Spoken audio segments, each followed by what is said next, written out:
विमल बोलो जुबां केसरी।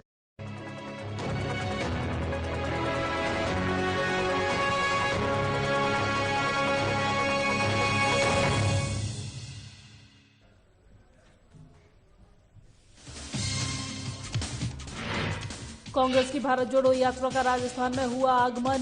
नागौर में उप प्रमुख सचेतक महेंद्र चौधरी ने किया भव्य स्वागत। मौके पर तमाम वरिष्ठ कार्यकर्ता रहे मौजूद। झालावाड़ में सुबह करीब 6 बजे शुरू हुई भारत जोड़ो यात्रा। पहले दिन 34 किलोमीटर हुई यात्रा। सीएम गहलोत और कांग्रेसी नेता सचिन पायलट रहे मौजूद। अजमेर में बीजेपी ने जन आक्रोश यात्रा का किया शुभारंभ। विधायक सुरेश सिंह रावत ने यात्रा को किया रवाना। मौके पर लोगों का भारी हुजूम रहा मौजूद। जालौर में बीजेपी ने किया अवैध खनन के खिलाफ बड़ी कार्रवाई। एक आरोपी को किया गया गिरफ्तार। 3 डंपर और एक जेसीबी को किया जब्त। और जयपुर में चिकित्सा विभाग की भर्तियों को लेकर हुई वार्ता। कई मुद्दों पर बनी सहमति। मौके पर तमाम वरिष्ठ लोग रहे मौजूद।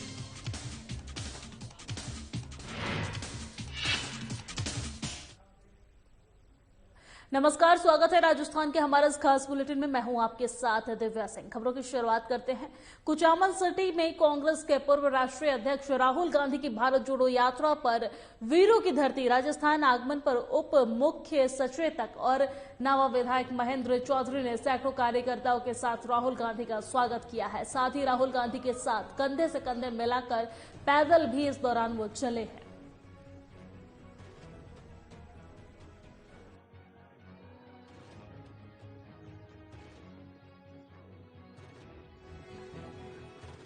राहुल गांधी की भारत जोड़ो रविवार को राजस्थान में प्रवेश कर चुके हैं। वहीं सोमवार को सुबह 6:11 पर झालवाड़ा के काली तलाई से भारत जोड़ो यात्रा शुरू हुई है और इस यात्रा में राहुल गांधी के साथ मुख्यमंत्री अशोक गहलोत, सचिन पायलट और गोविंद सिंह डोटासरा साथ चले हैं। वहीं राजस्थान में भारत जोड़ो यात्रा पहले दिन 34 किलोमीटर चली गई है और पहले दिन करीब 1.5 घंटे चलने के बाद राहुल गांधी की यात्रा ने ब्रेक लिया है और जिसके तहत राहुल गांधी झालरा पाटन के रायपुर फाटक के पास स्थित एक ढाबे पर चाय पीने के लिए रुके हैं।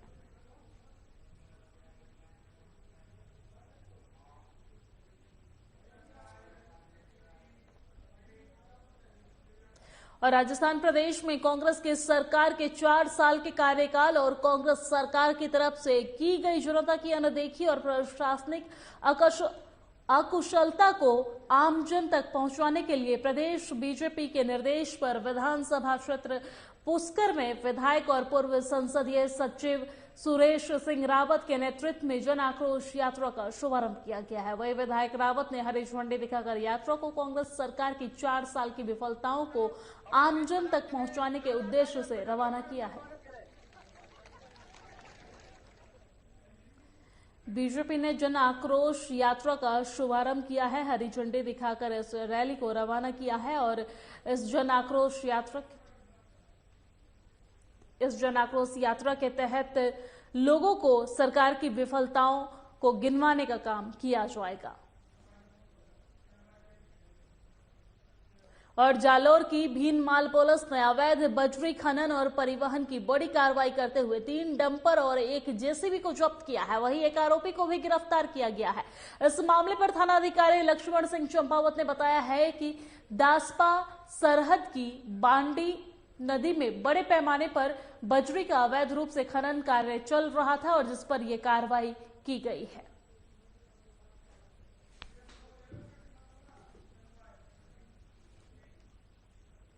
और जयपुर में चिकित्सा विभाग की भर्तियों को लेकर सेक्रेटरी डॉक्टर पृथ्वीराज और अन्य अधिकारियों के साथ हुई वार्ता और वहीं यह वार्ता सचिवालय में 9 सदस्यीय प्रतिनिधि मंडल की बेरोजगार एकीकृत महासंघ के प्रदेश अध्यक्ष उपेन यादव के नेतृत्व में की गई है और जिसमें कई मांगों पर सहमति भी बनी है और जिसमें प्रयोगशाला सहायक भर्ती 2018 की सूची 15 दिसंबर तक जारी करने पर सहमति बनी है। वहीं ओटी टेक्नीशियन, दंत चिकित्सक, ECG technician, blood bank technician, cath lab technician में भर्ती करवाने पर भी सहमति बनी है और इस दौरान वार्ता में कई वरिष्ठ लोग मौजूद रहे हैं। और धौलपुर में सरमथुरा पुलिस थाने में सोमवार को करौली एसीबी की शाखा ने कार्रवाई करते हुए हेड कांस्टेबल हरिओम मीणा को 20,000 की रिश्वत लेते हुए रंगे हाथों गिरफ्तार कर लिया है। वही हेड कांस्टेबल की तरफ से फरियादी से शराब के मुकदमे में झूठे फंसाने के एवज में रिश्वत की राशि की मांग की गई थी, वही जिस पर कार्रवाई की गई है और हेड कांस्टेबल को गिरफ्तार कर लिया गया है।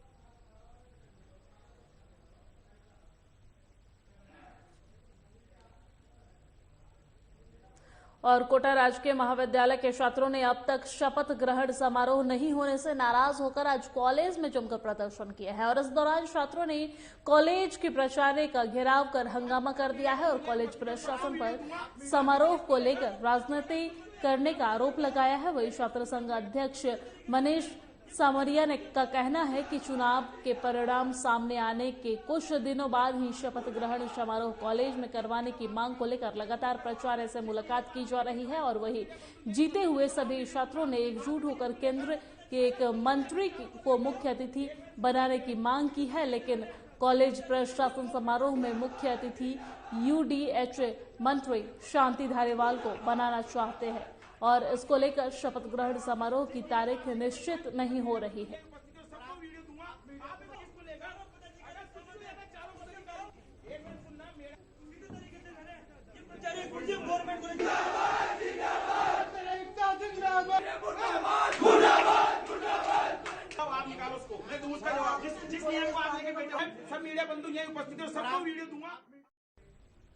और जयपुर के प्रदेश में निर्यातकों को प्रोत्साहित करने के लिए राज्य में होने वाले निर्यात को बढ़ावा देने के उद्देश्य से राजस्थान सरकार की तरफ से साल 2019 में निर्यात परिषद का गठन किया गया है। वही राजस्थान में पहली बार गठित यह निर्यात परिषद निर्यातकों का मार्गदर्शन करने के साथ ही औद्योगिक संगठनों और निर्यातकों और राज्य सरकार के संबंधित विभागों के बीच समन्वयन कर निर्यात में आने वाली समस्याओं को दूर करेगी और इसी कड़ी में प्रदेश से निर्यात संभावनाओं को प्रोत्साहित करने और विभिन्न उत्पादों से जुड़े व्यापारियों को निर्यात के अवसर पर सुगम करवाने ही मिशन निर्यातक बनो योजना का मुख्य उद्देश्य है। जैसा कि आप जानते हैं कि राजस्थान का एक्सपोर्ट 21-22 में लगभग 37% से बढ़ा और 52,000 करोड़ से लगभग 72,000 करोड़ एक्सपोर्ट पिछले साल हुआ और इस साल लक्ष्य यही है कि ये एक्सपोर्ट और बढ़े। पिछले साल मिशन निर्यातक बनो का पहला चरण पूरे राजस्थान में आयोजित हुआ, सभी 33 जिलों में ये कार्यक्रम किया गया और उसकी एक सुखद उपलब्धि ये है कि उस समय पिछले साल जो एक्सपोर्ट्स हुए हैं उसमें राजस्थान के हर जिले ने पार्टिसिपेट किया। ऐसे 5 जिले हैं जिनसे पहले कभी निर्यात नहीं होता था, उन जिलों से चाहे थोड़ा भी हुआ हो लेकिन निर्यात होने लगा। तो एक जिला एक उत्पाद कार्यक्रम पूरे राज्य में संचालित है जिसमें हमने हर जिले का कोई एक विशिष्ट उत्पाद उसमें चिन्हित किया। सब तरीके के उद्योगों को निर्यात के लिए एक मौका मिलेगा और इनको एक मंच उपलब्ध कराने के लिए पहला राजस्थानी इंटरनेशनल एक्सपो जोधपुर में 20 से 22 मार्च तो करा जाएगा।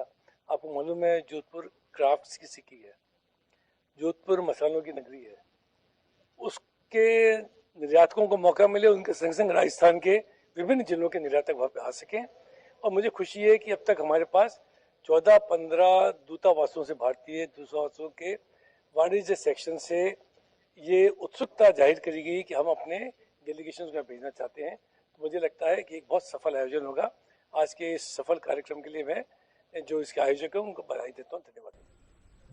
और पर्यटन विभाग के प्रमुख सचिव गायत्री राठौड़ ने बताया है कि उदयपुर के महाराणा प्रताप एयरपोर्ट पर मेहमानों का स्वागत मारवाड़ की पारंपरिक वेशभूषा से बीकानेर के रौबीले और महिला लोक कलाकारों ने किया है। वहीं 4 दिसंबर से पर्यटन विभाग की तरफ से सांस्कृतिक कार्यक्रमों का भी आयोजन शुरू हो चुका है जो 7 दिसंबर तक चलेगा। और वहीं राजस्थान के उदयपुर जिले में रविवार से G20 शेरपा बैठक की शुरुआत की गई है। 4 से 7 दिसंबर तक होने वाले इस बैठक में चीन, फ्रांस, अर्जेंटीना और Australia, Brazil, Canada, Japan, Korea, गणराज्य जर्मनी, इंडोनेशिया सहित यूरोपियन संघ के डेलीगेट्स भी आएंगे और देश विदेश से राजस्थान पर्यटन विभाग की तैयारी पूरी कर ली गई है। वहीं बैठक में आने वाले मेहमानों का उदयपुर एयरपोर्ट पर स्वागत किया गया है।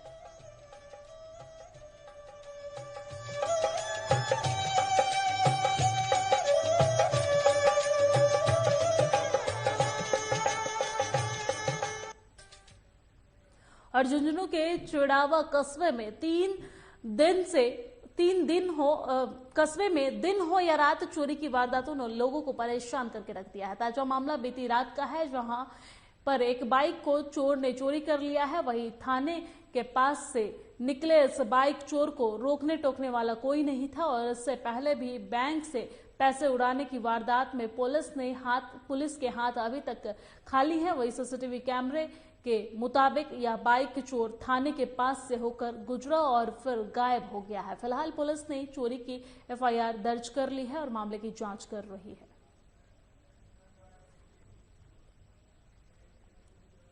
और विप्र सेना अजमेर की ओर से जवाहरलाल नेहरू विश्वविद्यालय में समाज विशेष के खिलाफ दीवारों पर स्लोगन लिखने और उन्हें अपमानित कर प्रताड़ित करने के मामले में ज्ञापन सौंपा गया है। वहीं यह ज्ञापन देश के राष्ट्रपति, प्रधानमंत्री, गृह मंत्री के साथ ही दिल्ली के मुख्यमंत्री के नाम सौंपा गया है और इस मामले में जल्द से जल्द जेएनयू में स्लोगन लिखने वाले लोगों को चिन्हित कर उन पर कार्रवाई की मांग रखी गई है। और वही समाज के लोगों का कहना है कि देश के विख्यात यूनिवर्सिटी में इस तरह के स्लोगन लिखे जाने पर समाज में खासा रोष है और ऐसे लोगों को चिन्हित कर उन पर कार्रवाई की जानी चाहिए। वही उन्होंने कहा है कि कुछ लोग सोशल मीडिया पर लगातार नमन समाज और आपत्तिजनक बातें लिखते रहते हैं और वह आरक्षण की बात हो या फिर न्यायालय में बैठे स्वर्ण समाज के न्यायाधीशों पर भर्ती की बात हो, उन समस्त लोगों पर भी तुरंत कार्रवाई की जानी चाहिए। ब्राह्मण बोला है, हम लोगों को भी संज्ञान में होगा कि दिल्ली के अंदर जेएनयू विश्वविद्यालय है, उसके अंदर दीवारों के ऊपर देश के एकता को तोड़ने वाले, चाहे उनको आतंकवादी खेलो चाहे वामपंथी खेलो, ऐसे अज्ञात लोगों के द्वारा ब्राह्मण भारत छोड़ो, बनिए भारत छोड़ो जैसे शब्द वहां पे लिखे गए, जिसको लेकर के ब्राह्मण समाज में रोष व्याप्त है। और ब्राह्मण से वो कह रहे हैं कि आप भारत देश छोड़ के जाइए। हम उनसे ये पूछना चाहते हैं कि आपने ऐसा क्या किया है जो आप इस देश के अंदर रहना चाहते हो। अगर ब्राह्मणों के बारे में जानकारी चाहिए तो अपने दादा और पुरखों से जरा पूछो कि ब्राह्मणों का क्या इतिहास रहा है और उस इतिहास के पन्ने पलट के देखो कि ब्राह्मण क्या है। इसलिए आज रोष के कारण आज विप्र सेना ने यहाँ पर अपने शिष्टमंडल के साथ में यहाँ पर जिला कलेक्टर महोदय को, राजस्थान के मुख्यमंत्री अशोक गहलोत जी और केंद्र सरकार के अंदर अपने नरेंद्र मोदी जी, अमित शाह जी को एक ज्ञापन प्रेषित किया है। और जयपुर में देवस्थान विभाग ने व्यंजन द्वादशी के अवसर पर प्रदेश के 8 मंदिरों में छप्पन भोग, झांकी और प्रसाद वितरण कर उत्सव को हर्षोल्लास के साथ मनाया है। वही कार्यक्रम के अनुसार रसिक बिहारी जी मंदिर, नैनी बाई जोधपुर, ब्रज निधि मंदिर, चांदनी चौक जयपुर सहित अजमेर के मंदिरों में पर्व को धूमधाम से मनाया गया है। और देवस्थान मंत्री शकुंतला रावत ने प्रदेशवासियों को व्यंजन द्वादशी की शुभकामनाएं भी दी है।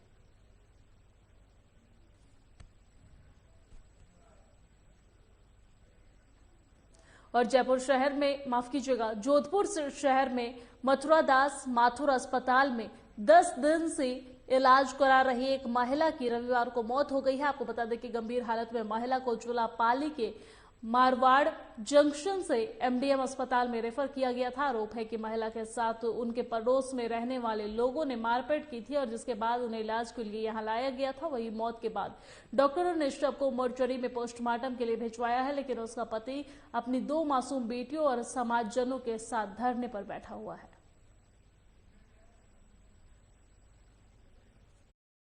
इलाके में बागड़िया में एक घर के बाहर हवाई फायरिंग कर दहशत फैलाने के मामले में पुलिस ने कार्रवाई करते हुए आरोपी राहुल को गिरफ्तार कर लिया है। वहीं खेतड़ी थानाधिकारी विनोद सांखला ने जानकारी देते हुए बताया है कि खेतड़ी थाना इलाके में बगड़िया में मई महीने में एक घर के बाहर फायरिंग हुई थी और इसके बाद थाने में परिवादी अशोक कुमार ने रिपोर्ट दी और रिपोर्ट के बाद मामला दर्ज करते हुए आरोपी की तलाशी ली गई है। टीम गठित की गई है और जिसके बाद पुलिस ने आरोपी को गिरफ्तार कर लिया है। फिलहाल पुलिस आरोपी से पूछताछ कर रही है। दिनांक 25/5/2022 को हमको एक रिपोर्ट दी थी। अशोक सन ऑफ मूलाराम निवासी सुनारी, जो हमारे बाबा इलाके में पड़ता है, तो उसने एक रिपोर्ट दी थी कि दिन में एक लड़का मेरे घर के बाहर अपाची एक मोटरसाइकिल पर 2-3 लड़के थे और मेरे घर के बाहर आकर के और उन्होंने फायरिंग की और फायरिंग करने के बाद वो दोनों तीनों उसने मेरे को टेलीफोन पे धमकी दी जान से मारने की और वो यहाँ के बगड़ियों की ढाणी का रहने वाला राहुल है।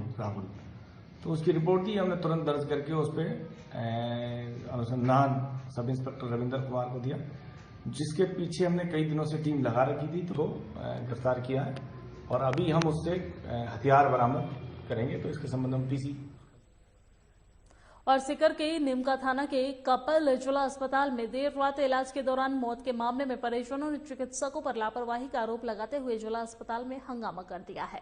वही सूचना पर निमका थाना कोतवाली पुलिस मौके पर पहुंची है और परिजनों को समझाइश देकर मामला शांत करवाया है। वही दूसरी ओर चिकित्सकों ने परिजनों पर चिकित्सक के साथ मारपीट का आरोप लगाते हुए अस्पताल कार्य का बहिष्कार कर दिया है। वही मरीजों को काफी परेशानियों का सामना करना पड़ा है। वही कोतवाली पुलिस ने मौके पर पहुंचकर शव का पोस्टमार्टम करवाकर शव परिजनों को सौंप दिया है और मामले की जांच शुरू कर दी है।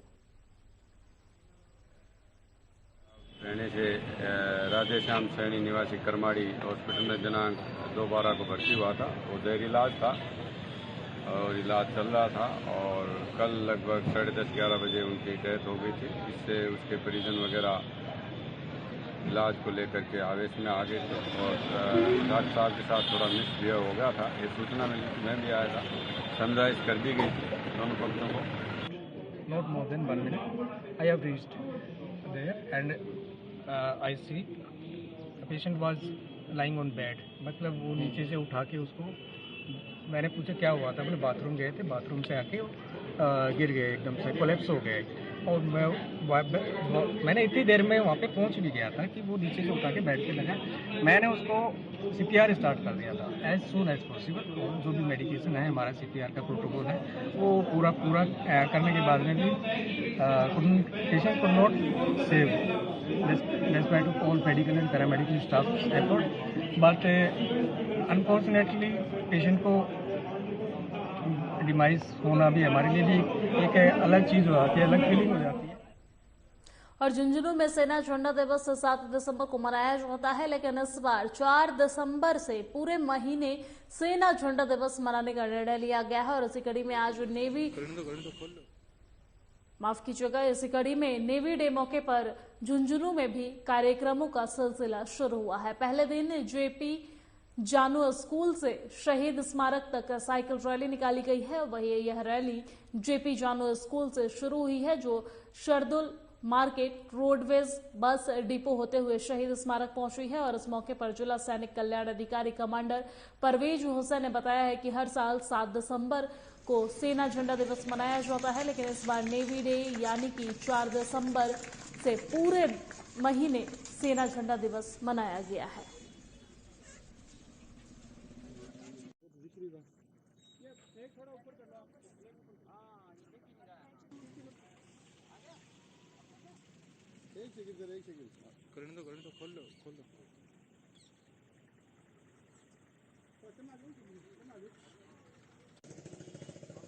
हमारी सरकार ने पूरे माह के लिए शस्त्र झंडा दिवस बनाने का प्रोग्राम बनाया है। शस्त्र झंडा दिवस 7 तारीख को होता है, मगर इस बार 4 तारीख से लेके पूरे महीने पे कुछ न कुछ प्रोग्राम जो बच्चों को और बाकी लोगों को सेना के प्रति बताने के लिए और इनको जागरूकता करने के लिए बनाया जा रहा है।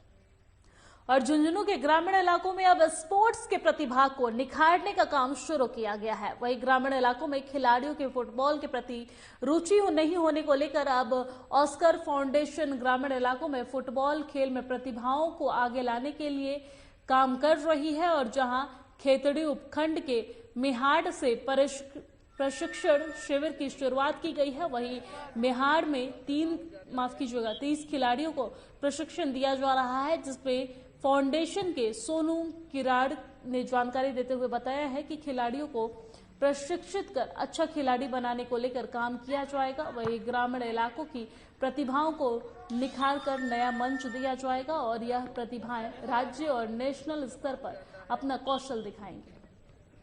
मेहाड़े में जो ऑस्कर फाउंडेशन शुरू हुआ है, इसका जो मेन मकसद ये है कि बच्चों को एक साथ लाना और इनको खेल के माध्यम से इनके जो अभी के जो लाइफ स्किल्स है, जो 21st सेंचुरी के जो कौशल स्किल्स है, वो सीखे और उनको एम्पावर करें हम लोग, ताकि वो पढ़ाई कंप्लीट करे, लीडर बने यहाँ के और पूरे खुद का डेवलपमेंट तो करे ही, पर पूरे गांव का भी डेवलपमेंट करे, वो अच्छे लीडर बने, अच्छे प्लेयर बने और सबको सपोर्ट करे, इंटरनेशनल लेवल पर जाए। तो आज हम उनका गेम यहाँ पर हम देख रहे हैं कि यहाँ से पता चलेगा कि कितने टैलेंटेड है ये और यहाँ से और कितने बच्चे आगे जा सकते हैं नेशनल और इंटरनेशनल लेवल पर। तो ऑस्कर का मेन मकसद ये है कि कैसे हम बच्चों को गाइडेंस करें ताकि ये अपनी लाइफ में सक्सेसफुल बने।